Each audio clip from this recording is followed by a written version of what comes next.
এখান থেকে সেখানে দাঁড়িয়ে থাকছে মেম্বার সহ। যখন আমরা হাজিরা দিয়ে বাইরে হয়েছি, আমি বাইক নিয়ে বাইকে উঠছি, মেম্বার গাড়িতে উঠবে, ওই সময় গুলি করতেছে মেম্বারকে। আর আমরা 4-5 জন ছিলাম, আমরা বাইক দাম করে ফেলে দিয়ে ওদেরকে ধরে ফেলছি, একজনকে ধরে ফেলছি বন্দুক সহ, অস্ত্র সহ ধরে রাখছি।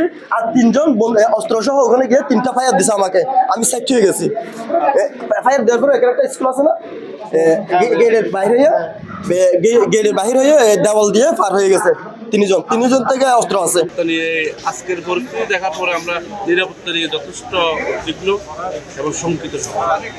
আসলে এরকম একটা ভিআইপি এরিয়ায় মানে গুরুত্বপূর্ণ এরিয়ায় আরো নিরাপত্তা নিচ্ছে করা উচিত। চুরিটা ফুলের পোশাক আর একটা এই যে ছোট ম্যাগজিন পাওয়া গেছে, এগুলো আমরা কেউ কি গুলিবিদ্ধ হয়েছে ভাই? হ্যাঁ, একজন গুলিবিদ্ধ হয়েছে হাসপাতালে। আর যাকে গুলি করা হয়েছে, যে যাকে টার্গেট করে এই ঘটনা, সে কি অবস্থা? এটা এখনো আমরা কনফার্ম হতে পারিনি। হাসপাতাল নিচে একজন, আরেকজনকে তারা নিয়ে আসছে।